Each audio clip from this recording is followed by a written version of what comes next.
All right, so first off, I want to say all praise to Yahweh, in the name of the Son, Yahweh Shai, in the name of the Holy Spirit.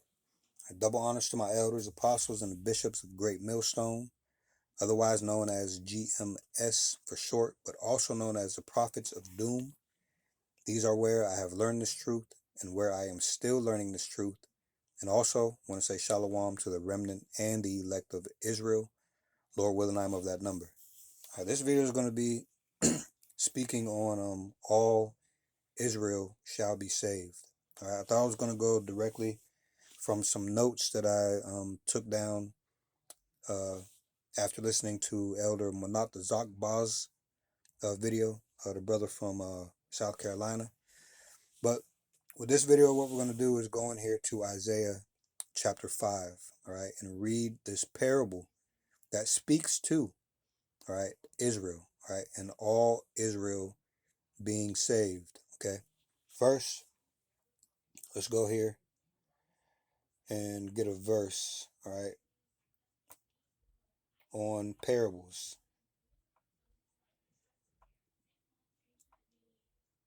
All right, give me a second here.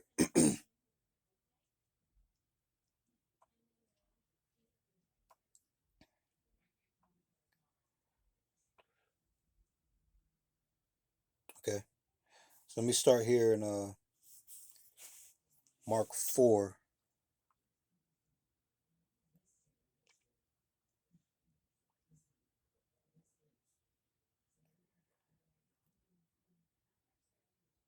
All right, Mark 4 and verse 10. All right. It says, and when he was alone, that they were about him with the 12, asked of him the parable. And he said unto them, unto you it is given to know the mystery of the kingdom of Yahweh Bahoshem Yahweh Shai, but unto them that are without, all these things are done in parables. I do want to look at this word for without.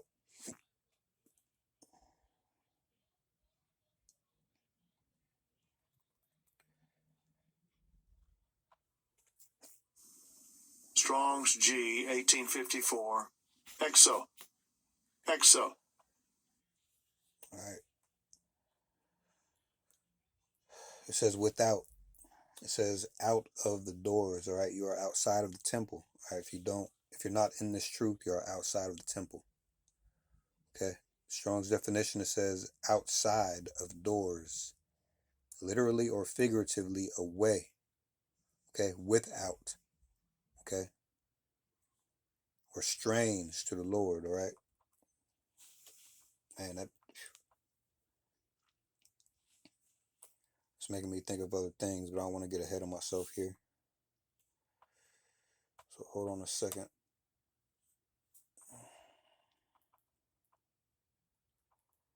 So again, this is why the Lord speaks in parables, all right? Because His truth isn't for everyone, all right? Let me find Matthew 13. Okay, Matthew 13. I think I'm gonna start at verse 10 or 9. 10. Okay. Matthew 13 and 10, it says, and the disciples came, said unto him, why speakest thou unto them in parables? He answered and said unto them, because it is given unto you to know the mysteries of the kingdom of heaven, but to them it is not given. Okay, so this is why most people don't understand what we say. Okay, even though we are speaking plain, all right, this world has a grip on them to where they can't get it, or the Lord has just blocked them from the understanding. So let's go into this word parables real quick.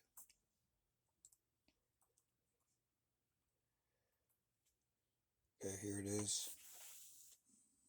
Strong's G 3850. Parabole. Parabole. All right, it says a placing of one thing by the side of another, a juxtaposition, okay, as of ships in battle. Let's get this word for juxtaposition. Oops.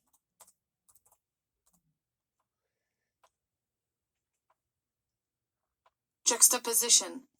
It says the fact of two things being seen or placed close together with contrasting effect.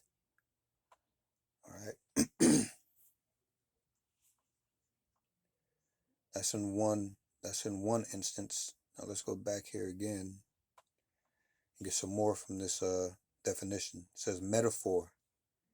It says a comparison of one thing with another, a likeness or similitude, which a juxtaposition shows clear differences, but a similitude shows the similarities.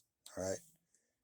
And what we're going to read here in Isaiah, the 5th chapter, is going to show you through a parable or the similarity of the Lord's vineyard and Israel.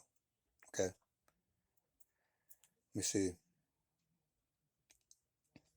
It says an example by which a doctrine or precept is illustrated. All right. It says a parable. It says an earthly story with a heavenly meaning. Okay. An earthly story with a heavenly meaning. It says a pithy and instructive saying involving some likeness or comparison and having preceptive or admonitory force. All right. Strong's definition of a parabole, it says a similitude. For example, symbolic, fictitious narrative of common life conveying a moral. Apothegm or apothegm or adage. It says comparison or parable. All right. So this is what the Lord is how the Lord speaks to regular people. Okay. And then speaking of today, the men of the Lord, what you do is you go look for these things. You understand that the Lord told you to read, told you to study. It tells you to get close to men of knowledge, all right, and wear out their doorstep. This is all working for our knowledge to grow, all right. If you don't do that, these things will still sound to you like it has no meaning, or you won't understand it. Okay. So this is what the Lord was telling them. All right. He talks to them in parables, but for you it is given. Okay. For you it is given to understand the kingdom of Yahweh Ba'al Yahweh Shai. Okay. Now this also makes me think of this other verse, earthly. All right, hold on.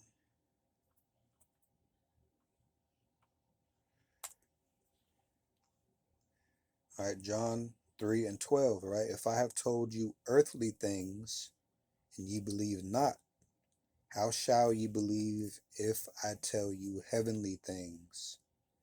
Okay. So you have to be able to listen carefully, all right,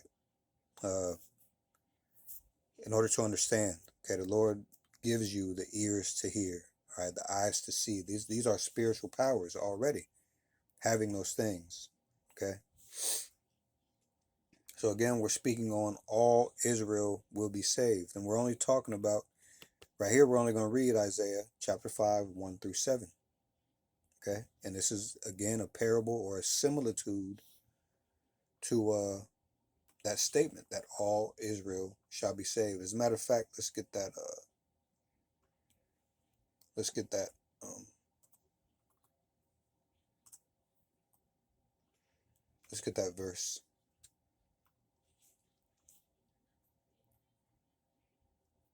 Romans 11 and 26. Let me open that up.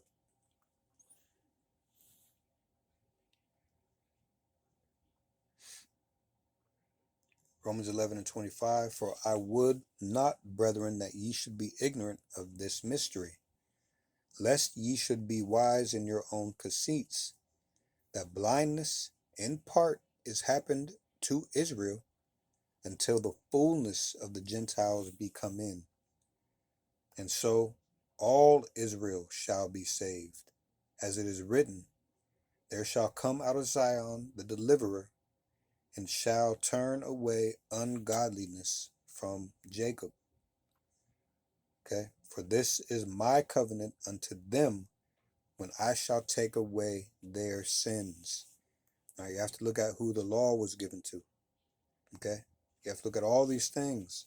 You have to look at these scriptures, this whole prophecy in its entirety. Okay. Oops.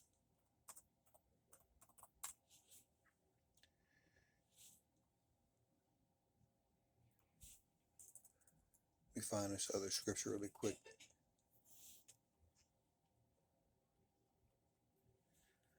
All right, Ezekiel 3:1 through 3. It says, Ezekiel chapter 3, 1 through 3. It says, Moreover, he said unto me, Son of man, eat that thou findest, eat this roll, and go speak unto the house of Israel. Again, always pointing to Israel. Okay. So I opened my mouth, and he caused me to eat that roll, or understand what is here in these scriptures, right? To digest these things that are here. And he said unto me, Son of man, cause thy belly to eat, and fill thy bowels with this roll that I give thee. Then did I eat it, and it was in my mouth as honey for sweetness. Okay. We just talked about what the good news was. All right. If you look at everything that's going on, if you take into account this whole scriptures, yes, there's a lot of bad news. All right. A lot of lamentation, funeral songs, woe. All right. Pronouncements of doom. All right. But ultimately, for Israel, okay, this is a sweet truth. Okay. As we live in it, though, okay, it doesn't seem as sweet. Okay, because we understand that we had to fall in order to get back up. Right, but ultimately, from the beginning to the end, if you understand what the Lord has planned for Israel and has worked out for Israel, right, it is sweetness. Okay, it is truly. All right, but that's the bad with the good. It's not just the good alone. It's not just the bad alone, but it's the bad and the good. This whole thing all together. All right. So was there something else I was going to read here? It's okay. All right. So let's go ahead and read some parable. Remember, this is a parable. We're speaking about all Israel shall be saved, as it told you there in Romans 11. All right. So just real quick, Isaiah chapter 5. All right. Parable of Yahweh's vineyard. So now I will sing a song to my well-beloved, a song of my beloved, touching his vineyard. My well-beloved hath a vineyard in a very fruitful hill, and he fenced it, and gathered out the stones thereof, and planted it with the choicest vine, and built a tower in the midst of it. This is what us watchmen, okay, are on, a watchtower for the vineyard. Okay. And also made a winepress therein, and he looked that it should bring forth grapes, and it brought forth wild grapes. And now, O inhabitants of Jerusalem and men of Judah, judge, I pray you, betwixt me and my vineyard. What could have been done more to my vineyard, that I have not done in it? Wherefore, when I looked that it should bring forth grapes, it brought forth wild grapes. All right, the scattered Israelites. Okay, and now go to, I will tell you, and now go to, I will tell you what I will do to my vineyard. I will take away the hedge thereof. All right, as a matter of fact, let me open up Isaiah 5 in here, and we're going to look up that word for hedge.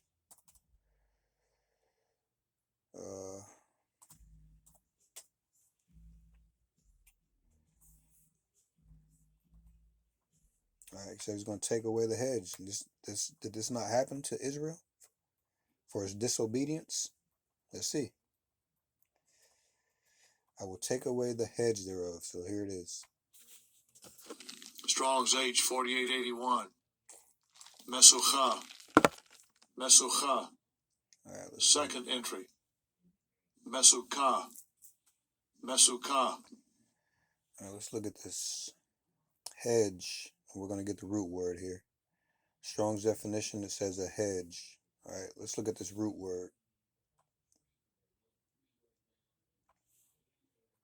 Strong's H 7753. Such. Such. All right, it says to hedge or fence up or about. To fence about or hedge up. Strong's definition, it says to entwine, or for example, to shut in for formation, protection, or restraint. All right, so he took away his protection. All right, so let's go back. What is that? And now go to, I will tell you what I will do to my vineyard. I will take away the hedge thereof, and it shall be eaten up. All right, these other nations have been amongst us and just swallowed us up, man. We've all gone the ways of these damn heathens. Okay, we've been swallowed up by their philosophies and their beliefs. Okay, let me see. It shall, let me see. It says, I will take away the hedge thereof, and it shall be eaten up, and break down the wall thereof, and it shall be trodden down. Let's look at this real quick.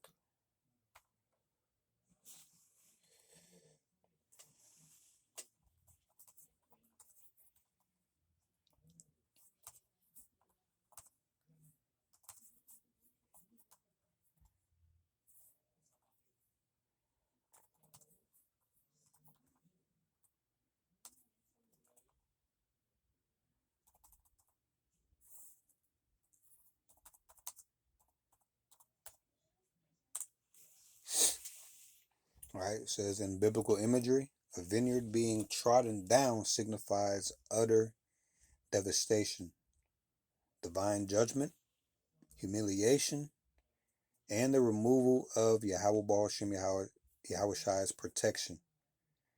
It says it represents a state where a once cherished place is left exposed to enemies, wild beasts, and ruin. Now, I do want to, that just made me think of another degenerate. Let me see, degenerate vine. Let me look that up.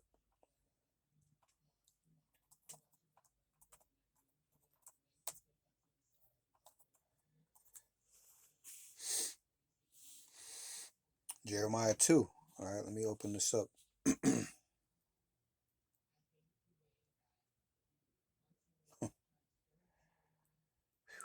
Boy, hey, man. Let me start at Jeremiah 2 and 19. It says, thine own wickedness shall correct thee, and thy backslidings shall reprove thee. Know therefore and see that it is an evil thing and bitter that thou hast forsaken thy power, Yahweh, and that my fear is not in thee, saith the Lord, Yahweh, power of hosts. All right, the fear of the Lord is not on most Israelites. All right, it says that my fear is not in thee. Okay, so it says for Jeremiah 2 and 20, for of old time I have broken thy yoke and burst thy bands, and thou saidst, I will not transgress. When upon every high hill and under every green tree thou wanderest, playing the harlot. Now, let's look at this word for wanderers. All right, and that still happens today. People always say they love the Lord, all right, that they have faith, but your actions show different. We've been over this over and over in this channel, man. Strong's H 6808. Sa'ah. Sa'ah. All right, this is a word for wonders. We've been over this over and over on this channel and all the other ones. That's been Israelites' problem. All right, walking contrary to the Lord. All right. So it says to stoop, to bend, to incline, to stoop or bend, to tip over. figuratively depopulate, by implication to imprison or conquer, to lie down, traveling. Okay, to travel, to wander, all right? So hold on a second now. Now let's go up here and look at this other word. Playing the harlot. Strong's H2181. Zana. And again, we don't tell you this because we claim to be perfect.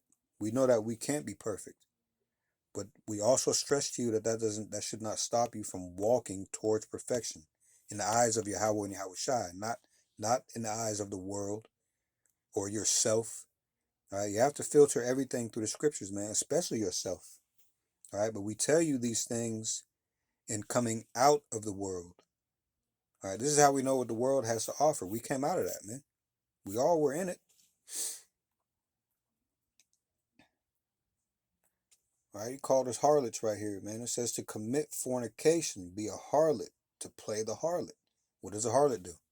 Give herself to any man, okay? Give herself to any one. The price is right. It says to be a harlot, to act as a harlot, to commit fornication, all right? To go after these other gods, to bow to, all right? To stoop down to these other philosophies and beliefs. It says to be unfaithful to Yahweh Baal Shem Yahweh Shai, figuratively, all right? And in doing these things, like we said, you don't need a chalkboard and chalk to teach. All right, you can do that by your actions. All right, so to cause to commit adultery, so by being in a fornicating, adulterous person, when it comes to the Lord, all right, you're teaching others to do the same thing. Okay, and then with you calling it faith, with you saying that you have faith in the Lord and you love the Lord, you're showing them, whoever's watching, all right, whoever's learning from you, all right, that the walk that you take, all right, if that person is walking in worldly ways, but says that he has faith and love for the Lord, then that must be the way to walk, to show that you have faith and love in the world. You're making them go off. So to cause to commit adultery, to force into prostitution, to commit fornication. All right. So when you go off from these ways, which we all have done, all right, but there's a remnant and an elect that would return, all right, back to the ways of the Lord, that will consider their ways and turn back to the Lord, all right, but think ourselves, all right, come back into remembrance of who we are and don't stop there. Come back into remembrance of who we are and start walking, all right, the correct way, all right. Israel in the Hebrew is pronounced Yasharallah, all right, or is Yasharallah, all right, that's what it is. Yah meaning he, Shar meaning prince, Allah meaning power. So we are princes of the power. So we are to act accordingly. We're not supposed to act like this world, man. That's why the Lord demands that we be holy, which means separate. All right, be separate from this world, man. Do you see when he in verse 5 here, it says he will take away the heads thereof, and it will be eaten up and break down the wall thereof, and it shall be trodden down. He meant what he said, man. He meant what's written here. And this is exactly what happened. This is exactly what happened. And this is exactly what is happening. And it will continue to happen until the Lord returns. All right, but none of you will be able to say that you didn't know. Okay? The word of the Lord is going out into all the earth. All right? So let's get back here to that verse again.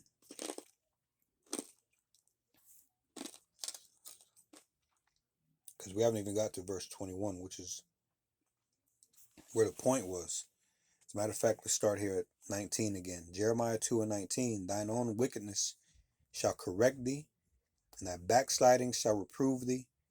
Know therefore and see that it is an evil thing and bitter, that thou hast forsaken the Lord thy power, and that my fear is not in thee, saith the Lord power of hosts. You can't deny that.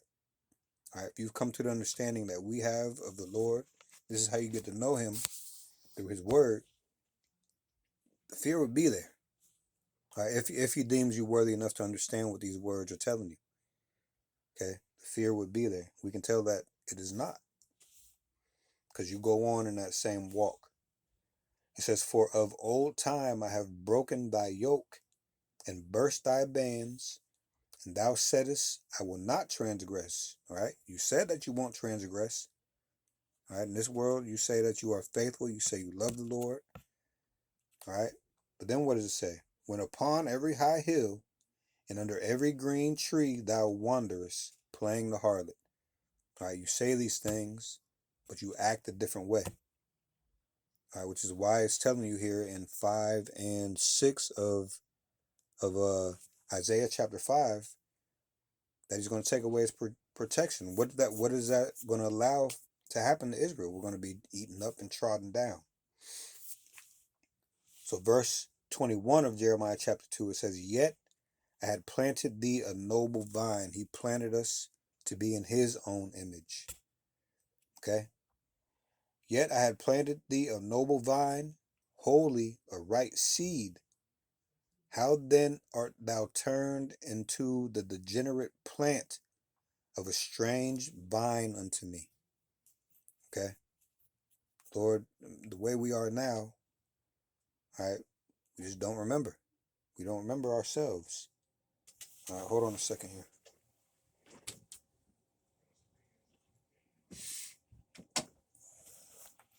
Okay? That's why I said we the remnant and the elect have we bethink ourselves. We started coming back into this remembrance. Okay? So let's go ahead and go back here to Isaiah 5 and 5. "And now go to, I will tell you what I will do to my vineyard. I will take away the hedge thereof, and it shall be eaten up, and break down the wall thereof, and it shall be trodden down. And I will lay it waste.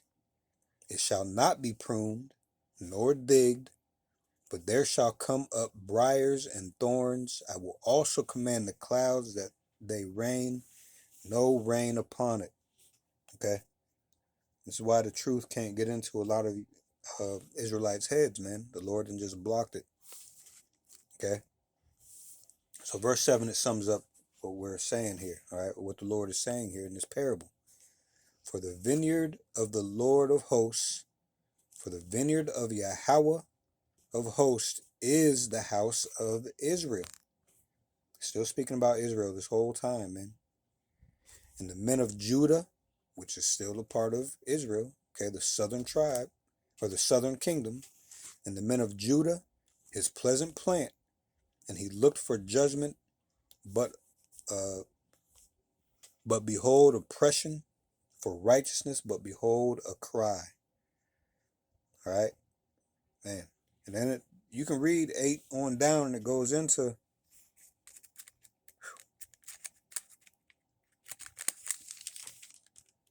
man, so all these scriptures tell you this over and over. We just picked out Isaiah chapter 5, all right, something real short, 1 through 5, that tells you whom these scriptures are for, all right, Israelites,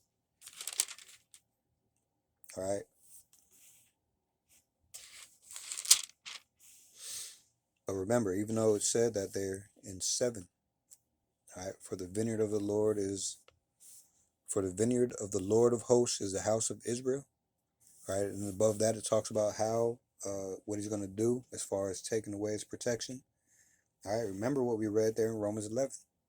All right, for all Israel will be saved. Okay, we're all going to be saved. Just some are going to die on this side. Some are going to live through this. Some of the remnant and the elect, even that are doing the things that they can do to the best of their ability, are going to be beheaded for this truth, end up being martyrs. All right, but we're all going to be back here.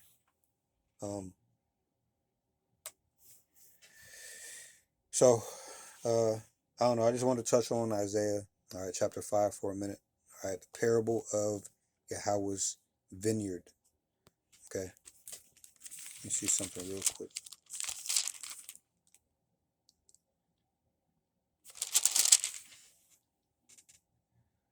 So yeah, let me end with Romans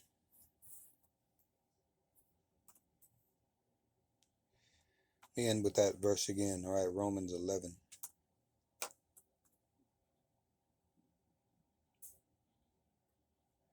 Romans 11 and 26. And so all Israel shall be saved, as it is written, there shall come out of Zion the deliverer, and shall turn away ungodliness from Jacob. And this hasn't happened yet, right? So upon the Lord's return, he's going to turn away ungodliness from us, take away these sins, man. All right, change us. Put the law, statutes, and commandments on our inward parts to make us perfect.